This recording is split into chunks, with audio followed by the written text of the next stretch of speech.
नमस्ते आप सभी को। मेरा नाम सूबेदार प्राची राजपूत है और मैं फ़िलहाल मध्य प्रदेश के सीहोर ज़िले में पदस्थ हूँ। आज मैं आप लोगों से कुछ बातें करूँगी, अपना जीवन परिचय दूँगी और आप लोगों को बताऊँगी कि इंडिया में महिलाओं के लिए कितने स्कोप हैं, कितने तरीके हैं सेल्फ़ इंडिपेंडेंट बनने के और अपना कुछ वजूद बनाने के। तो चलिए मैं स्टार्ट करती हूँ। Let me first give you my introduction. मेरा नाम प्राची राजपूत है। मेरा जन्म छत्तीसगढ़ में हुआ। दंतेवाड़ा डिस्ट्रिक्ट का एक छोटा सा टाउन था, किरंदुल, बस्तर एरिया। तो वहाँ की पैदाइश है मेरी। दशहरा के दिन पैदा हुई थी मैं। घर वाले रावण रावण कह के चिढ़ाते। उस समय अनडिवाइडेड एमपी था।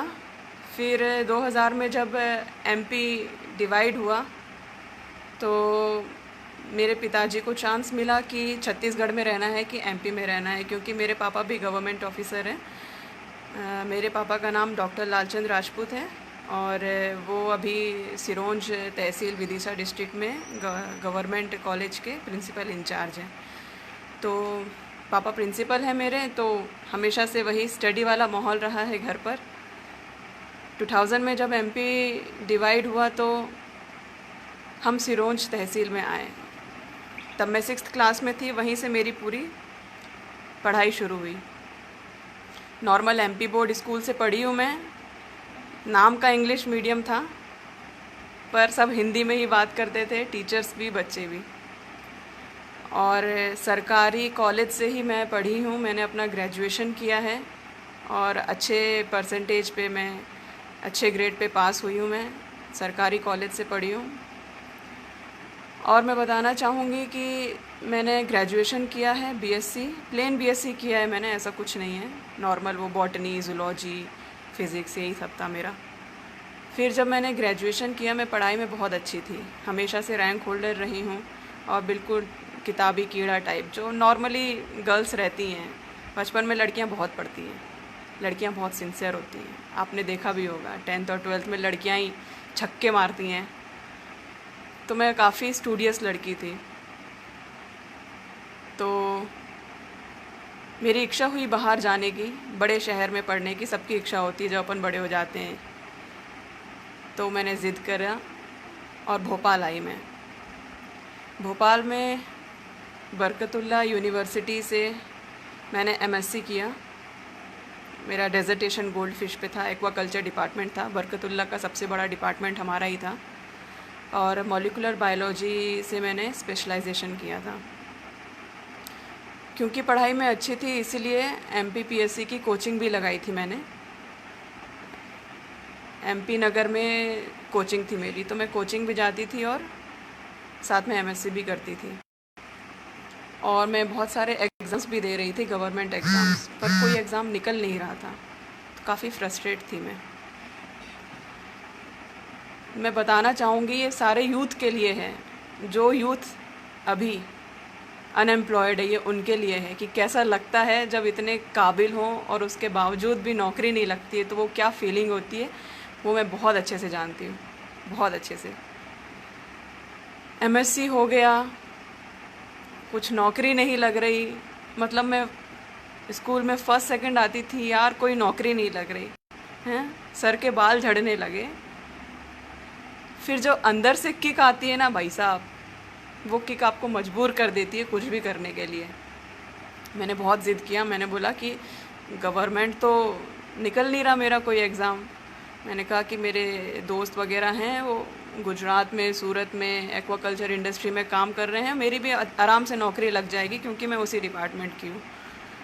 तो ज़िद करके मैं गई प्राइवेट जॉब करने के लिए। मैं गुजरात में मुझे मैनेजर का पोस्ट मिला था। मैंने 1-1.5 महीने गुजरात में प्राइवेट इंडस्ट्री में भी काम किया है, उसका भी एक्सपीरियंस है मुझे। पर एक्सपीरियंस कुछ अच्छा नहीं रहा, तो वापस मैं भोपाल आई नौकरी छोड़ के, क्योंकि आजकल मैं आप लोगों को बताना चाहूँगी कि हम भले ही बहुत आगे बढ़ चुके हैं, लेकिन थोड़ा हमारे समाज की सोच अभी भी बदलने के लिए स्कोप है। हमने वेस्टर्न कपड़े अपना लिए हैं, वेस्टर्न तौर तरीके अपना लिए हैं, वेस्टर्न कॉफ़ी अपना लिए, काश वेस्टर्न विचार भी अपना लें। तो मैं वापस भोपाल आई, फिर मैंने जी जान से कोशिश की, सारे गवर्नमेंट एग्ज़ाम दे रही थी, तो ये पुलिस का भी एग्ज़ाम था, इसको भी मैंने दिया। सब इंस्पेक्टर वाला व्यापम कंडक्ट करता है इसको, और इसमें मेरे बहुत अच्छे नंबर आए। मतलब मेरे इतने अच्छे नंबर आए कि पूरे एमपी में लड़कियों में मेरी चौथी रैंक थी। मतलब मुझे खुद ही यकीन नहीं हुआ कि यार अपन इतने इंटेलिजेंट हैं। कभी कभी हम लोग अपने आप को ही अंडर एस्टिमेट करते हैं, तो वही मेरे साथ था। मुझे लगता था यार एमपीपीएससी यूपीएससी कैसे निकलेगा यार, ये कितना कठिन होता है, कितना पढ़ना पड़ता है, कितना माथापच्ची करनी पड़ती है, कितना वास्ट सिलेबस है, एक पढ़ते हैं तो दूसरा पिछला भूल जाते हैं। मैंने कहा यार अपन कहाँ किस खेत की मूली इस टाइप का। पर मेरा मतलब लड़कियों में चौथी रैंक आई, इतने ज़्यादा नंबर आ गए। मैंने कहा यार अपन ने अपने आप को हल्के में ले लिया, वाह यार। तो जैसा कि पुलिस में होता है कि पहला रिटन एग्ज़ाम दिया जाता है, फिर फिज़िकल होता है, दौड़ना वगैरह, लॉन्ग जंप वगैरह, वो सब मैं आपको आगे बताऊंगी कि क्या प्रोसेस होती है। काफ़ी मेहनत की, मेरी माँ ने तो बहुत मेहनत की। मतलब मैं अगर मेरी 40% मेहनत है तो मेरी माँ की 60% मेहनत है। तब जाके ये जो तन पे ये जो वर्दी आपको दिख रही है, ये 2 सितारे नज़र आ रहे हैं, ये मेरी माँ की मेहनत है। तो ये मेरा सफ़र रहा है, और आज मैं सीहोर डिस्ट्रिक्ट में सूबेदार के पद पर पदस्थ हूँ। और यहाँ पर मैंने आपको बताना चाहूँगी कि मैंने 2015 में मैंने एमएससी पास कर लिया था। 2016 का ये एग्ज़ाम था सब इंस्पेक्टर वाला। इसमें 3 पद रहते हैं। जो सबसे ज़्यादा अच्छे नंबर आते हैं, जिनके मेरिट वाले होते हैं, वो सूबेदार का पद मिलता है उनको, फिर सब इंस्पेक्टर, फिर प्लाटून कमांडर। तो क्योंकि मेरे मेरिट के नंबर थे तो मुझे सूबेदार का पद मिला। तो मैं आपको बताना चाहूँगी, हम सूबेदार दिखते सब इंस्पेक्टर जैसे ही हैं, थोड़ा सा हमारा जॉब प्रोफाइल अलग रहता है। हम लोग हेडक्वार्टर में रहते हैं, ज़िले में पदस्थ होते हैं, और हम मैनेजर होते हैं पुलिस डिपार्टमेंट के। जैसे कि हम कभी भी थानों में नहीं मिलेंगे आपको, सूबेदार कभी थानों में नहीं मिलते, कभी थानों में पोस्टेड नहीं होते हैं। हम हेडक्वार्टर में होते हैं। हम जो ज़िले का एसपी होता है, हम उसके पर्सनल असिस्टेंट टाइप के होते हैं, ऐसा समझ लो। एसपी को कुछ भी काम होता है तो वो सूबेदार को ही बोलता है, ऐसा। तो मैं थोड़ा, जो लोग अभी जुड़े हैं, मैं उन लोगों को अपना फिर से परिचय देना चाहूँगी। मेरा नाम सूबेदार प्राची राजपूत है। मेरे पिताजी का नाम डॉक्टर लालचंद राजपूत है, वो प्रिंसिपल हैं सिरोंज। माता जी का नाम गीता राजपूत है। और मैं आप लोगों से अपने मन की बात कहने के लिए आज इस प्लेटफॉर्म पर आई हूँ जी। तो मैं आपको बताना चाहूँगी कि मैं पुलिस में हूँ, तो इसका मतलब ये नहीं है कि मेरी ज़िंदगी झंड है। मेरी हॉबीज़ है डांसिंग, और मैं आज तक उसको परस्यू कर रही हूँ। और आप लोगों को बहुत सारा स्टीरियोटाइप भी होगा, कुछ धारणा होंगी, अरे पुलिस में है लड़की। हमारे समाज में जैसे कि होता भी है कि लड़कियों को ज़्यादा पुलिस में या डिफेंस में जाने के लिए नहीं देते हैं, क्योंकि कुछ धारणाएं होती हैं, कुछ इनसिक्योरिटीज़ होती हैं, माँ बाप को लगता है कि सेफ़ नहीं है कि क्या। तो मैं बताना चाहूँगी कि मैंने 2016 का एग्ज़ाम दिया था, 17 की ट्रेनिंग हुई मेरी सागर में, 18 से पोस्टिंग है मेरी सीहोर में। 2020 चल रहा है, 2 साल हो गया मुझे फील्ड में, और मुझे कभी भी ड्यूटी करते समय कोई भी ऐसी परेशानी नहीं आई है। ये बात सच है, ये बात सच है कि 24 घंटे की अपनी इमरजेंसी वाली ड्यूटी रहती है। तो कभी रात में भी कॉल आ जाते हैं, कभी नाइट की ड्यूटी लगती है, क्योंकि हम लोग भी पैंट शर्ट पहन रहे हैं लड़कों के जैसे बराबर तनख्वाह भी पा रहे हैं, तो लड़कों के जैसे बराबर काम भी करना पड़ेगा। हमारा यहाँ पुलिस में चलता है, तो अपन लड़की होने का वास्ता दे के काम से बच नहीं सकते। तो हाँ, रात में भी ड्यूटी होती है, लगती है, हम करते हैं, और मज़ा भी आता है, बहुत मज़ा आता है। मतलब नौकरी से पहले हम कभी रात में सड़कों पे नहीं घूमे, और नौकरी के बाद हम मस्त सुनसान सड़कों पे घूम रहे हैं, रात को गश्त कर रहे हैं, वो भी अच्छी ऑसम फीलिंग है वो भी। तो मैं ये कहना चाहूँगी सारी लड़कियों से कि आप लोग प्लीज़ पुलिस में और डिफेंस में ज़रूर आएँ, क्योंकि बहुत स्कोप है। 33% का रिजर्वेशन देती है एमपी सरकार, बहुत ज़्यादा स्कोप है और आप इसको एंजॉय भी करोगे। आपको रोज़ तरह तरह के लोग मिलेंगे, रोज़ नई कहानियाँ मिलेंगी, रोज़ नए केस मिलेंगे। इससे आपका पर्सनैलिटी भी डेवलप होगा, आप मैच्योर होगे, आप ज़िंदगी जीना सीख जाओगे। पुलिस वाला ज़िंदगी जीना सीख जाता है।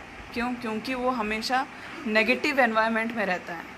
चोर उचक्के, रेत माफिया, सुसाइड, मर्डर, एक्सीडेंट्स, हमेशा नेगेटिव एनवायरनमेंट में रहता है। उसके बावजूद भी वो हंसना सीखता है, मुस्कुराना सीखता है, अपनी फैमिली को सस्टेन करता है, अपने बच्चों को पढ़ाता लिखाता है, उनके लिए ज़िंदा रहता है। तो ये क्या कोई कम बात है? आप बताएं।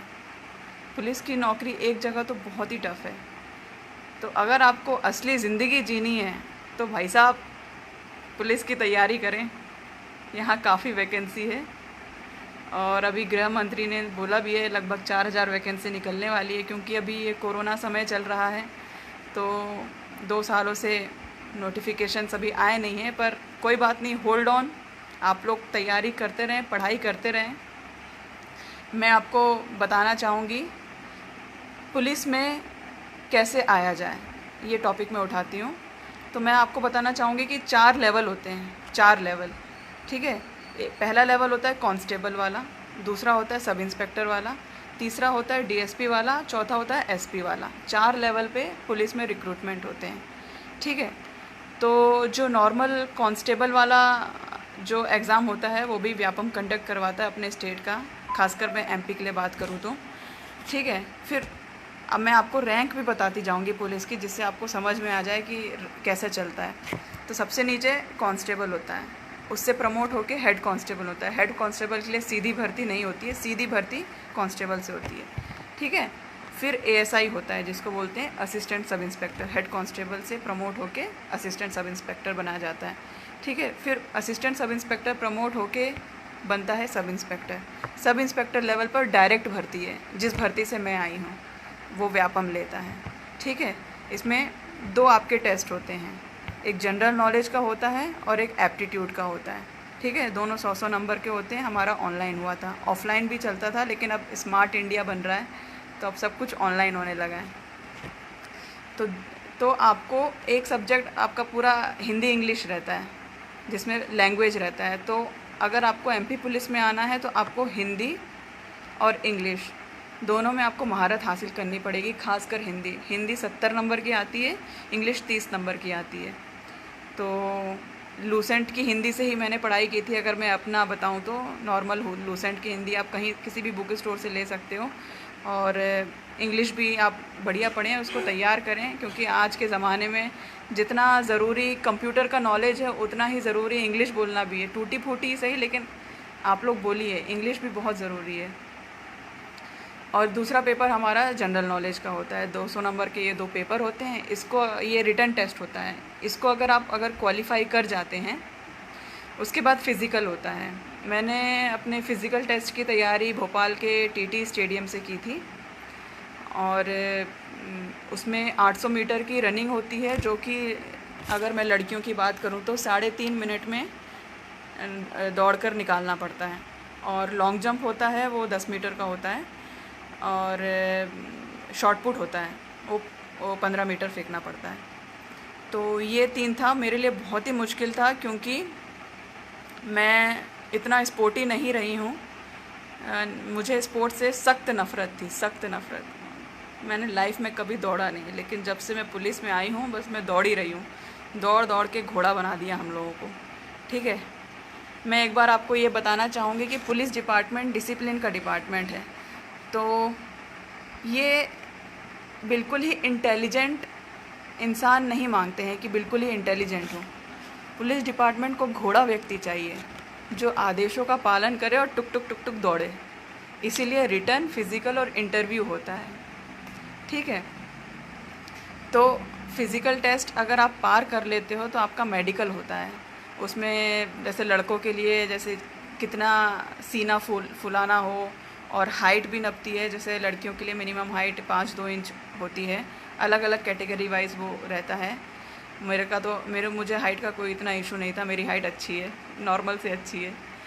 और वज़न नापते हैं। आपका नौकनी बहुत इम्पॉर्टेंट होता है, खासकर लड़कियों के लिए। मैं बता दूं, आप लोग पुलिस के सपने देखने से पहले एक बार घर में ही अपना ना नौकनी टेस्ट ज़रूर कर लेना। और फ्लैट फुट को टेस्ट करने का बेस्ट तरीका है कि आप गीले फ़र्श पे, पानी वाले फ़र्श पे अपने दोनों पैर रखो और सूखे फ़र्श पर उस दोनों पैरों को रखो। हटाओ पैरों को और फिर देखो, अगर आपके पैरों के निशान जो एड़ी और जो उंगली है उनके बीच में थोड़ा गैप है तो इट मीन्स आपको फ्लैट फुट नहीं है। और अगर आपके पैर पूरे ही छप गए फ़र्श पे, इट मीन्स आपको फ्लैट फुट है, आप नहीं दौड़ पाओगे। तो अगर पुलिस के सपने देखने से पहले आप अपना खुद ही असेसमेंट कर लो कि आप कहाँ स्टैंड करते हो, क्योंकि कुछ फिज़िकल बाधाएं भी आ जाती हैं, फिर बाद में लोग बहुत रोते हैं। दूसरा होता है नौकनी का मतलब है दोनों घुटने जुड़ना। कैसे जुड़ना? अगर मान लीजिए ये आपका पैर है ना, ये उंगली वाला हिस्सा, ये एड़ी वाला हिस्सा, ठीक है। तो अपने दोनों पैरों को एड़ी से टच करके उंगली ऐसे खोल के रखना, वी बनाना अपने पंजों से। वी बनाने के बाद आप देखना कि आपके घुटने जुड़ रहे हैं कि नहीं। अगर आपके घुटने जुड़ रहे हैं तो भाई साहब आप नहीं दौड़ पाओगे, आप कुछ नहीं हो सकता। इसको बोलते हैं नौकनी, ठीक है। तो आप अपना नौकनी भी देख लेना। बहुत सारे बच्चे एग्ज़ाम देते हैं, फ़िज़िकल देते हैं और फिर मेडिकल में आउट हो जाते हैं फ्लैट फुट और नौकनी की वजह से। लड़कियों का नौकनी ज़्यादा होता है, तो ये आप लोग इस बात का ज़रूर ध्यान रखिएगा नौकनी का, ठीक है। उसके बाद इंटरव्यू होता है, वो 10 नंबर का होता है। उसमें पैनल बैठता है, 3 पैनल होते हैं। वो आपसे पूछेंगे वही पुलिस में क्यों आना चाहते हो, वही, और आपका जनरल इंट्रोडक्शन, आपकी हॉबीज़। तो भैया रट के मत जाना, जो जेन्युइन हो वही बताना। जैसे कि मैं बताऊँ, मेरी हॉबीज़ डांसिंग है तो मैंने डांसिंग ही बताई थी। तो फिर वो बोले भी कि पुलिस में आके कैसे परस्यू करोगे, तो मैंने बोल दिया भैया डांसिंग तो स्ट्रेस बस्टर का काम करता है। और सीरियसली जिसको डांसिंग पसंद है या गाना पसंद है या ऐसी भी कोई रिक्रिएशनल एक्टिविटी हो, पेंटिंग वगैरह हो, जो स्केचिंग करता हो, जो ऐसे व्यक्ति अगर जो स्ट्रेस में होते हैं ना तो वो यही करते हैं। डांस करने वाले डांस करते हैं, म्यूज़िक गाने वाले गाना गाते हैं।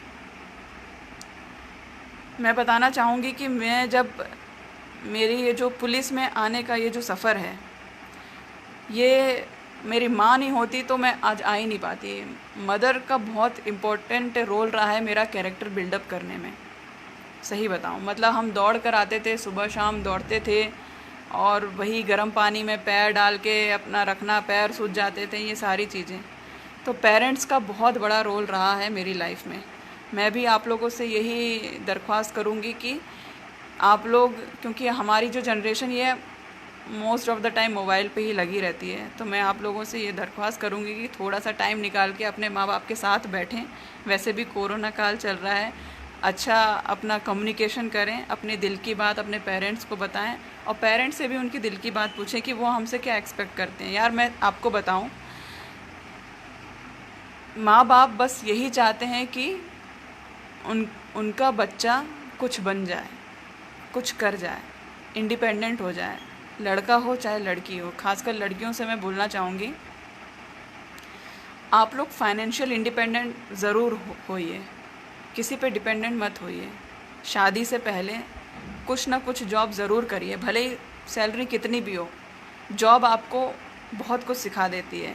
बोलते हैं ना कि घर से बाहर निकलो, बाहरी दुनिया का पता चलेगा, तो वही बाहरी दुनिया आपको देखने को मिलती है। तो जब आप लोग स्कूल कंप्लीट कर लें, कॉलेज कंप्लीट कर लें, तो 2-4 चीज़ें मैं बताऊंगी, वो आप अपना अपडेट करा लेना। पहला तो आपका आधार कार्ड, ठीक है, उसको अपडेट करा लेना, उसमें अपना एड्रेस अपडेट करा लेना। दूसरा आपका पैन कार्ड, सब 18 साल के बाद आप अपना पैन कार्ड बनवा लेना, ठीक है। ड्राइविंग लाइसेंस बहुत ज़रूरी है। आप लोग सर्र अपने माँ बाप की गाड़ी चलाते हो, ड्राइविंग लाइसेंस एक का नहीं होगा, ठीक है। तो आप लोग अपना ड्राइविंग लाइसेंस ज़रूर बनवाएं अपने नज़दीकी आरटीओ से। और मैं लड़कियों से बोलना चाहूँगी, स्कूटी के साथ साथ बाइक भी चलाना सीखो, उसमें और भी अच्छा कॉन्फिडेंस आता है और ये आपके सेल्फ बिल्डअप के लिए है। मैं आपको क्या बताऊँ, लड़कियों को हर चीज़ करना आना चाहिए।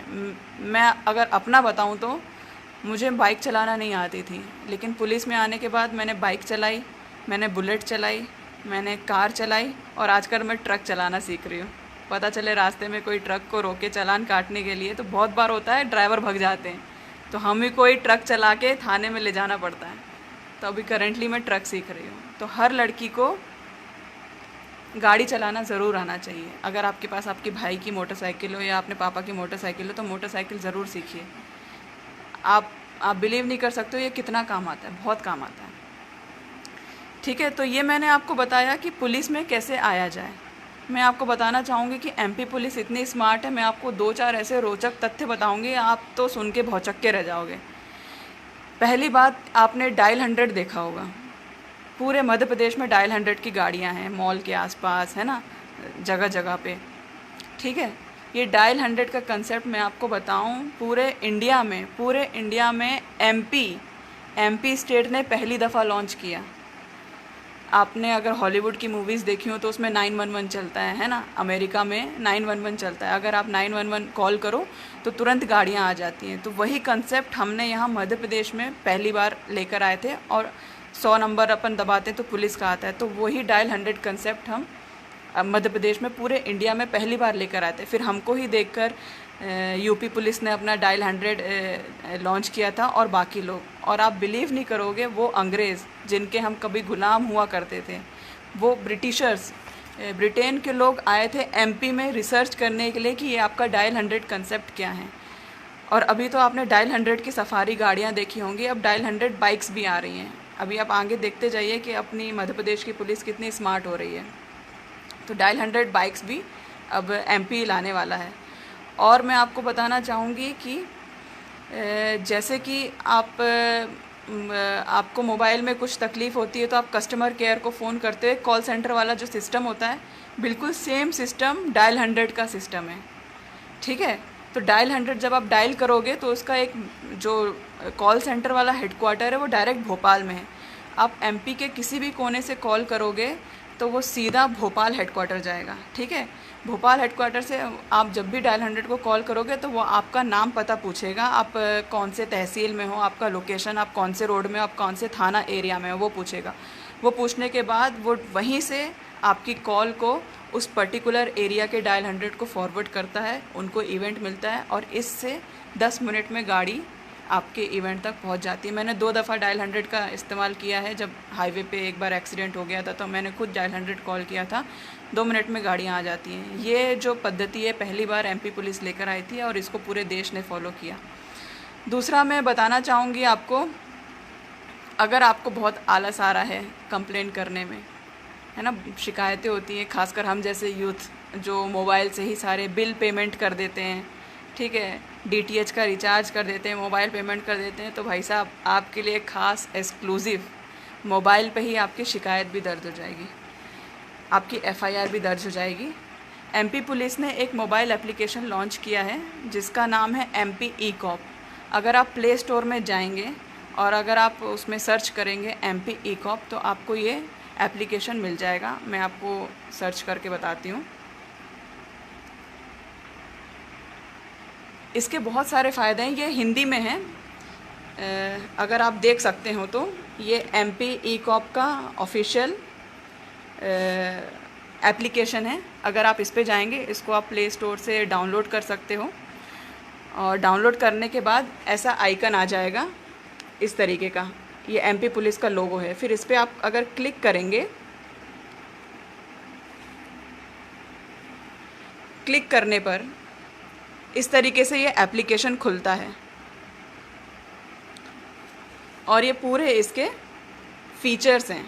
इसमें आप अपना कैरेक्टर सर्टिफिकेट ले सकते हो, अगर आपकी कोई गाड़ी घूम गई है या चोरी हो गई है, और अगर आप इस पे सर्च मारोगे तो अगर वो किसी थाने को मिली होगी तो आपको इसमें आपकी गुम हुई गाड़ी का पता भी मिल जाएगा। इसमें अज्ञात शव होते हैं उसकी डिटेल भी आपको मिल जाएगी। इसमें गुमशुदा व्यक्ति है सारे, मतलब जब, और एक ये इसका स्पेशल फीचर है एसओएस। ये खासकर लड़कियों के लिए जो देख रही हैं, लड़कियों सुनो, ये जो एसओएस फीचर है इस पर अगर आप क्लिक करते हो, ठीक है, इस पर अगर आप क्लिक करते हो तो ये इमरजेंसी बटन है। मान लो देर रात बिरात आपको 4 गुंडों ने घेर लिया है, ठीक है, आपको कुछ नहीं करना है, आपको ये लाल वाला बटन दबाना है।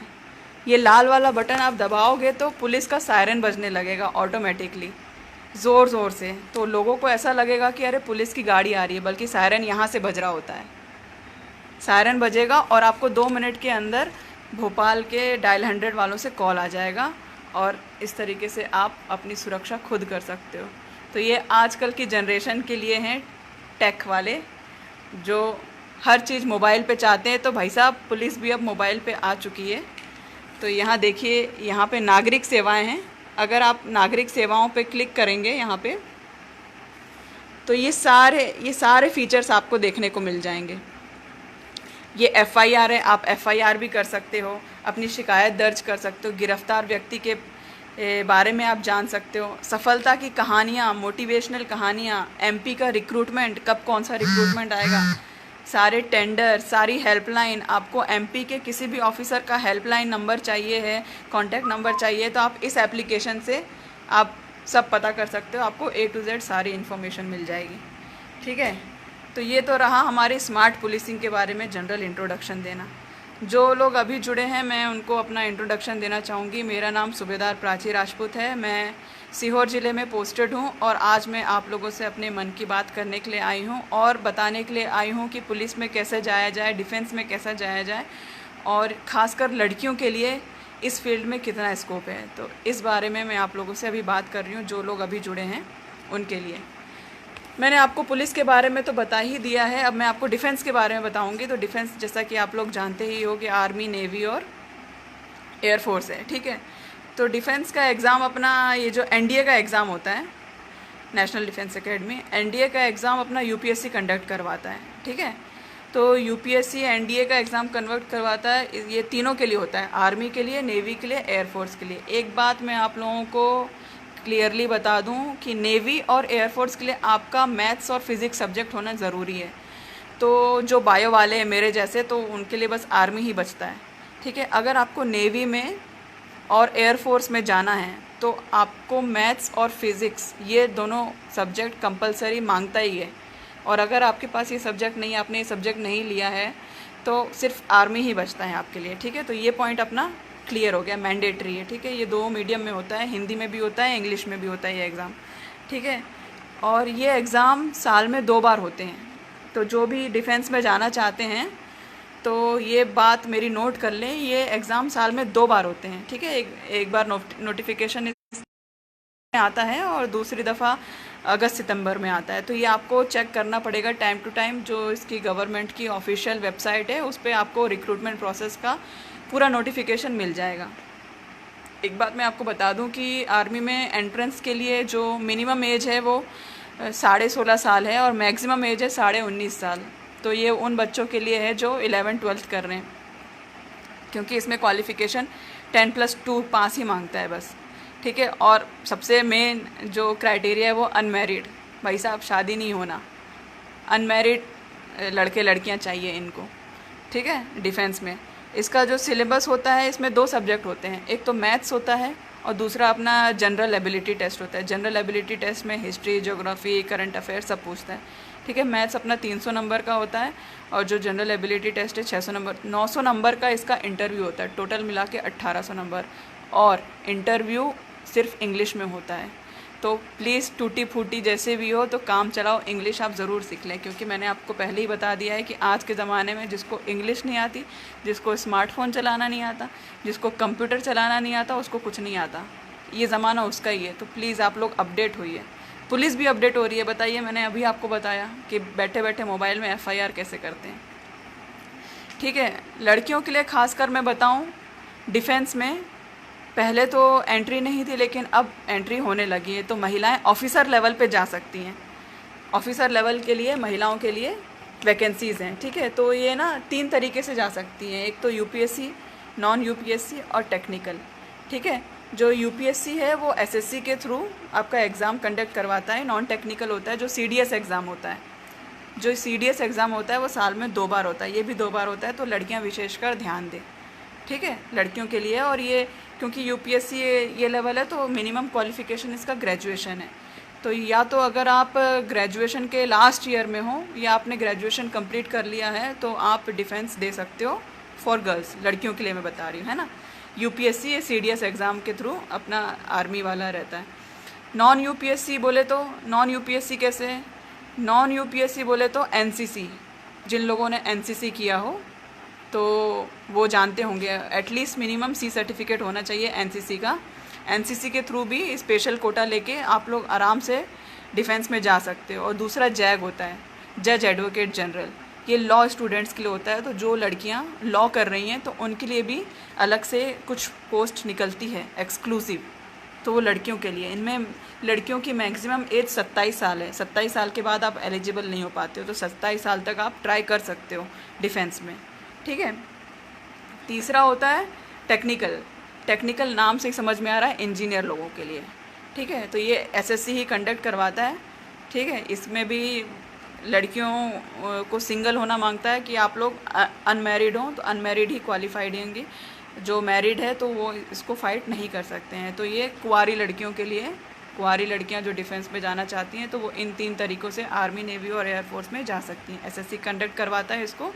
और इंजीनियर गर्ल्स के लिए होता है। मैक्सिमम एज मैंने बताया 27 साल, ठीक है। उसके बाद आप डिफेंस में नहीं हो रहा तो पुलिस में आ जाना, पुलिस में मैं बता दूँगी। जब से मैं पुलिस में आई हूँ तो मुझे बहुत तरह तरह के काम करने को मिले हैं। जैसे कि अगर कोई जानता हो आष्टा तहसील, तो सीहोर में एक आष्टा तहसील है, तो वहाँ पे मैंने 6 महीने ट्रैफिक में काम किया है। काफ़ी अच्छा काम किया था मैंने। कोई आष्टा वाला होगा तो उसको मालूम होगा, सूबेदार प्राची राजपूत वाइट कलर की बुलेट चलाती थी वहाँ पे। और वहाँ पे मैंने वहाँ की महिलाओं को काफ़ी मोटिवेट किया, और वहाँ की महिलाएं भी काफ़ी शिक्षित और अवेयर थीं आज के ज़माने को लेके। तो 6 महीने मैंने आष्टा ट्रैफिक को दिए।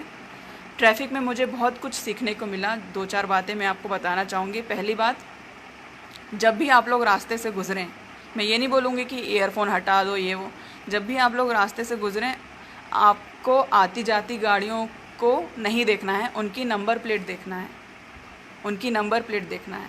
ये आदत आप डाल लो। मैं ये आदत इसलिए बता रही हूँ क्योंकि नॉर्मली कभी भी रोड पे एक्सीडेंट होता है तो पुलिस आती है, पूछती है कि भाई साहब हाँ ठीक है, कौन सी गाड़ी टक्कर मार के गई, ठीक है। तो आप लोग क्या बताते हो? हाँ हाँ वो सफ़ेद रंग की कार थी, बस इतना ही बता पाते हो। वो छोटी कार थी, बड़ी कार थी, बस इतना ही बता पाते हो। तो मैं, जितने भी लोग मुझे देख रहे हैं, तो मैं उनसे दरख्वास्त करूँगी, तो प्लीज़ आप लोग बाइक्स, स्कूटीज़ और कार्स के बारे में थोड़ा जनरल नॉलेज रखें कि कौन से कंपनी की कौन सी कार है, कौन सी बाइक है।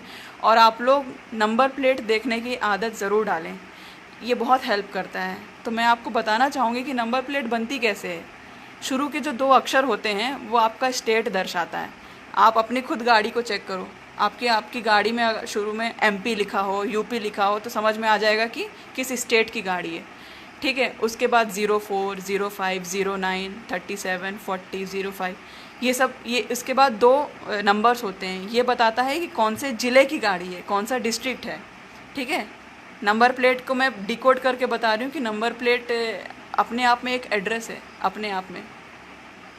पहला आपको स्टेट बताता है, 2 अल्फ़ाबेट, उसके बाद के जो 2 डिजिट हैं वो आपको बताते हैं कि वो गाड़ी किस डिस्ट्रिक्ट की है, ठीक है। उसके बाद के जो 2 डिजिट हैं वो बताते हैं गाड़ी का टाइप क्या है।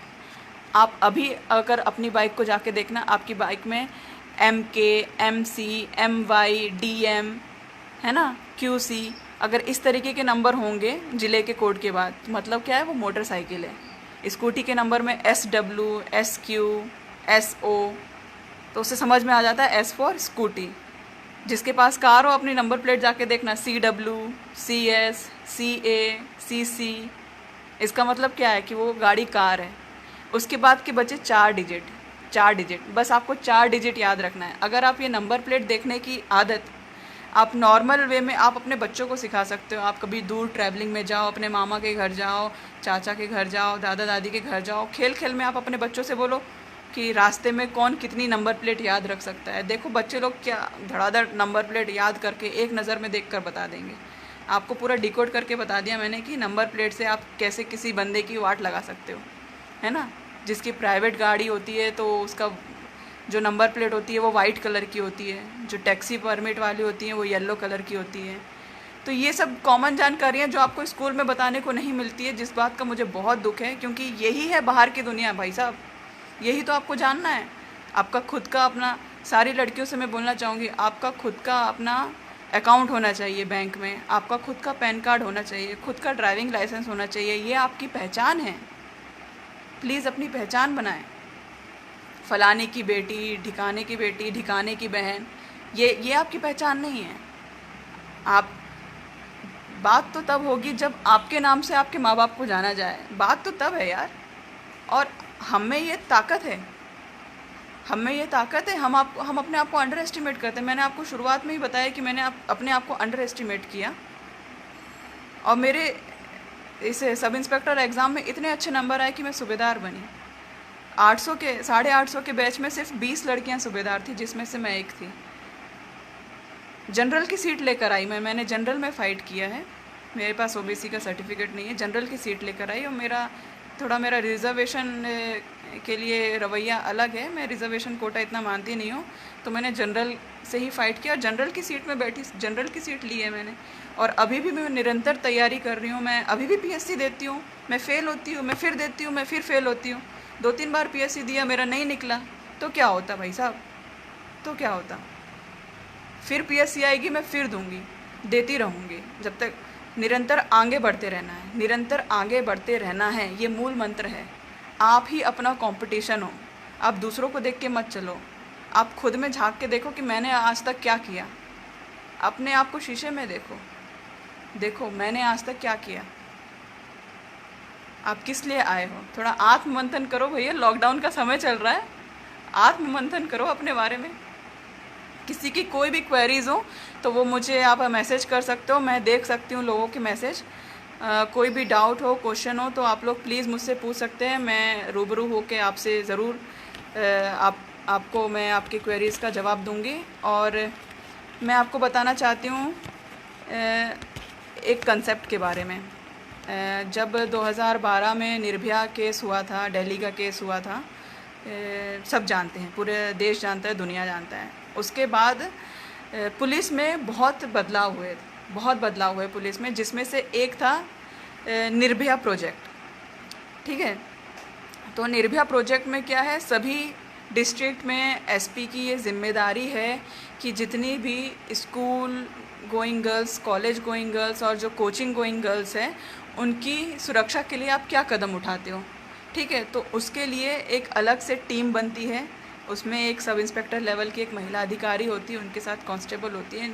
तो निर्भया मोबाइल चलने लगी। अगर जो कुछ जानकार लोग होंगे उनको मालूम होगा, उनके डिस्ट्रिक्ट में निर्भया मोबाइल, एक पुलिस की मोबाइल चलती है जो स्कूल कॉलेज जाके भ्रमण करती है और बच्चियों को उनके राइट्स के बारे में बताती है और उनको बताती है कि मनचले लड़कों से कैसे बचा जाए। ठीक है, तो जब मैं इस डिस्ट्रिक्ट में आई थी तो मुझे आस्टर ट्रैफिक मिला। आस्टर ट्रैफिक में काम करने के दौरान मैं सोशल एक्टिविटीज़ में भी काफ़ी इंक्लूडेड थी। तो ये चीज़ मेरे एसपी सर ने देखा और ये देखते हुए मुझे महिलाओं की सुरक्षा के लिए एक टीम का प्रभारी बनाया गया, जिसका नाम है शक्ति स्क्वाड। तो इस समय मैं शक्ति स्क्वाड प्रभारी हूँ सीहोर में। शक्ति स्क्वाड निर्भया मोबाइल का एडवांस्ड वर्जन है। जैसे निर्भया मोबाइल में एक लेडी ऑफिसर होती थी और उसके साथ एक फ़ीमेल कांस्टेबल होती थी, शक्ति स्क्वाड में पूरी एक फ़ीमेल गैंग है। ठीक है, मैं पूरा झुंड लेके चलती हूँ फ़ीमेल लेडी ऑफिसर्स का। ठीक है, मैं प्रभारी हूँ, एक 2 स्टार लेवल का प्रभारी रहता हूँ। मेरे साथ 10-12 अलग अलग थानों क्षेत्र से लेडी कांस्टेबल हैं और हम लोग बढ़िया झुंड में चलते हैं मस्त, और मनचले लड़कों की अकल ठिकाने लगाते हैं। हम स्कूल्स जाते हैं, कोचिंग्स जाते हैं, कॉलेज जाते हैं और लोगों को अपने पैम्फलेट्स बांटते हैं और ख़ासकर बच्चियों से बात करते हैं और उनको अपना नंबर देते हैं कि अगर आपकी कोई भी परेशानी हो जो आप अपने पेरेंट्स से नहीं शेयर कर पा रहे हो, जो आप अपने फ्रेंड्स से नहीं शेयर कर पा रहे हो, तो मुझे अपनी बड़ी दीदी या बड़ी बहन मान के मुझे बता दो फ़ोन करके। लेकिन भाई साहब, अपने दिल के अंदर कोई राज मत रखो, क्योंकि दिल के अंदर राज रखने से ही व्यक्ति कुकड़ के एक दिन मर जाता है।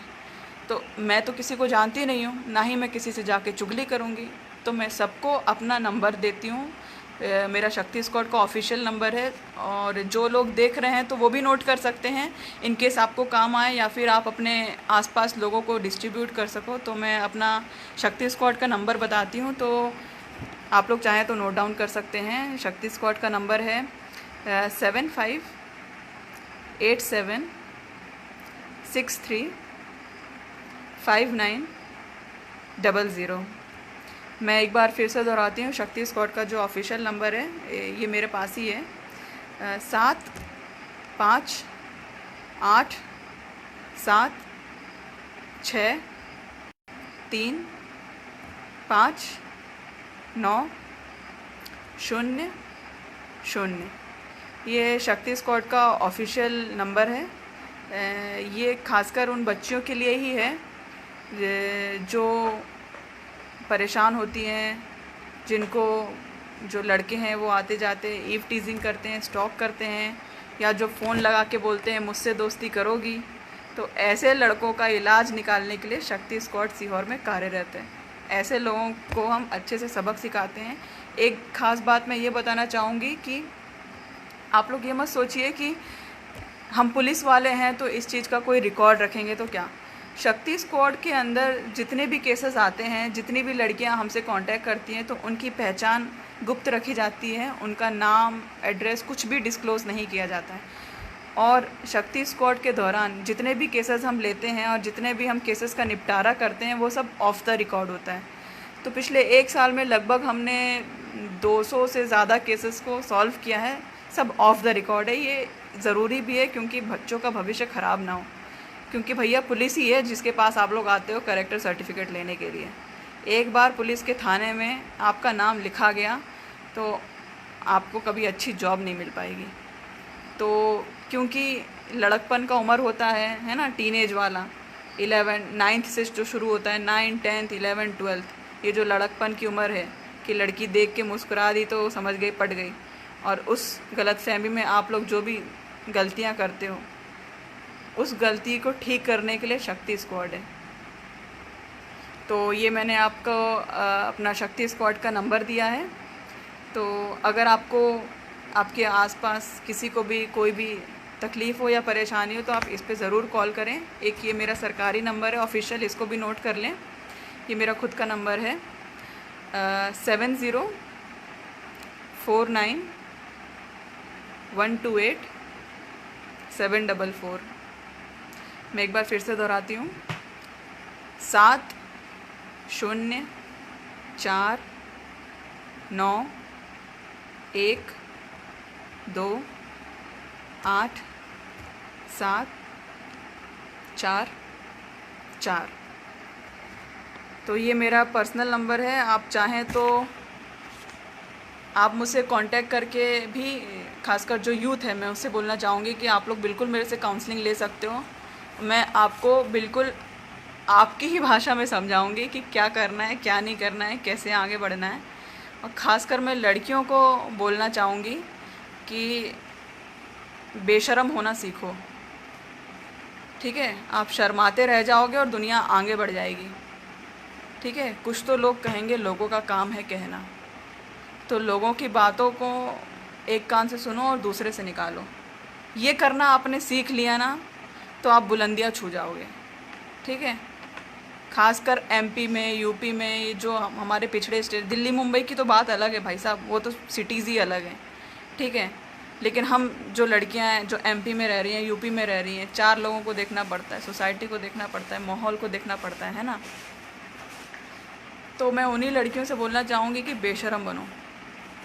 बेशर्म नहीं बनोगे तो काम नहीं होने वाला। और आपकी सबसे बड़ी ताकत आपकी फैमिली है। अगर ये आपने पहचान लिया तो आप कुछ भी कर जाओगे। सबसे ज़्यादा ज़रूरी है कि आप अपने माँ बाप में इतना कॉन्फिडेंस हासिल कर लो कि अगर आप रात को 9 बजे भी आओ कहीं बाहर से तो माँ बाप को भरोसा रहे कि सही जगह से आई है, हमारी लड़की गलत नहीं है। इतना अगर कॉन्फिडेंस है माँ बाप में, आप प्राइम मिनिस्टर बन जाओगे। इंदिरा गांधी कहाँ लगी है, आप इंदिरा गांधी बन सकते हो। तो मैं तो लड़कियों से यही बोलूँगी कि सुनो सबकी, करो मन की। ये जो यूथ का जो स्लैंग है, सुनो सबकी, करो मन की। बेशर्म बनो, फाइनेंशियल इंडिपेंडेंट हो, ठीक है। जब बेरोज़गार रहोगे तो परिवार में कोई सुनेगा नहीं, आपकी बात की कोई अहमियत नहीं होगी, ठीक है। कोई बड़ा डिसीज़न लेना होगा तो आपको ऐसी साइड में ही कॉर्नर में पटक दिया जाएगा कि तुम कौन हो भैया, बेरोज़गार हो, हैं, उल्टा धरती के बोझ हो, हैं, तुम चुप रहो, हम अपना कर लेंगे, ठीक है। और जब आप कुछ बन जाते हो, काइंड ऑफ आपकी औकात हो जाती है, तब आपकी हर बात वैल्यू करती है। ये मेरे जितने भी साथी हैं जो मुझे देख रहे हैं उन्होंने, और जो लोग जॉब में हैं, उन्होंने खुद ये पर्सनल एक्सपीरियंस किया होगा, ये किया होगा। जब आपकी जॉब लग जाती है, आप कुछ करने लगते हो या आप अपने पैरों पे खड़े होते हो, आप में एक अलग कॉन्फिडेंस आता है। और फैमिली भी आपको फिर हल्के में नहीं लेती है भाई साहब, फैमिली हल्के में नहीं लेती है, आपकी बात सुनती है फिर।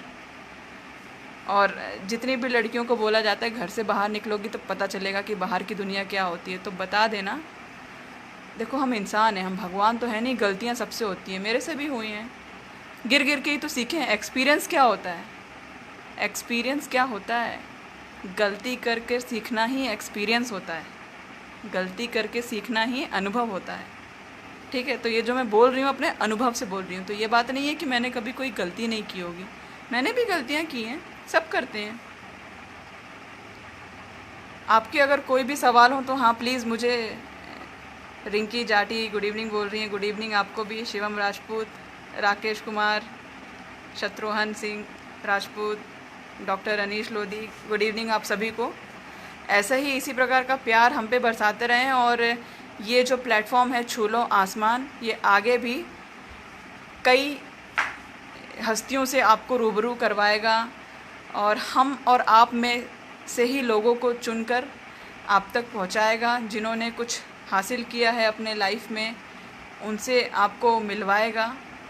और अगर आपके कोई भी सवाल हो तो प्लीज़ पूछें, नहीं तो अभी मेरा जाने का समय हो गया है। तो यही सब बोल के मैं आपसे विदा लूँगी। खासकर मैं लड़कियों को बोलना चाहती हूँ कि confidence is the key, confidence is the key. अगर आप किसी नए चीज़ में, अच्छा मैं अपना नंबर फिर से बोलूँ, मेरा नंबर आप लिख लीजिए 7049, मैं अपना मोबाइल नंबर फिर से बता रही हूँ, मेरा नाम सूबेदार प्राची राजपूत है, 7049 128 744, 7049 128 744। मेरा नाम सूबेदार प्राची राजपूत है, मैं सीहोर ज़िले में पदस्थ हूँ। इस समय शक्ति स्क्वाड की प्रभारी हूँ। महिलाओं और औरतों से जुड़े जो अत्याचार होते हैं, जो अपराध होते हैं, उनको लेकर मैं डील करती हूँ। खासकर जो स्कूल, कोचिंग और कॉलेज जाने वाली जो लड़कियां हैं, उनको लेकर हम ज़्यादा इस फील्ड में काम करते हैं। और मैंने आपको बता ही दिया है कि महिलाओं को पुलिस में कैसे आना है, डिफेंस में कैसे आना है। मैं एक लास्ट चीज़ आप लोगों से ये भी बोलना चाहूँगी कि लड़कियां फिज़िकली थोड़ी कमज़ोर होती हैं, मैं भी कमज़ोर हूँ, ये हमारा जेनेटिक मेकअप ही है, इसमें हम कुछ कर नहीं सकते, लेकिन हम एक्वायर कर सकते हैं।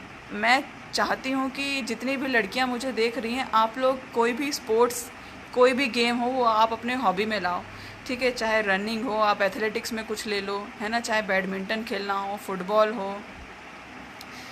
मेरे फ़ोन नंबर में 7049 है, 700 नहीं है, 7049 128 744, ठीक है।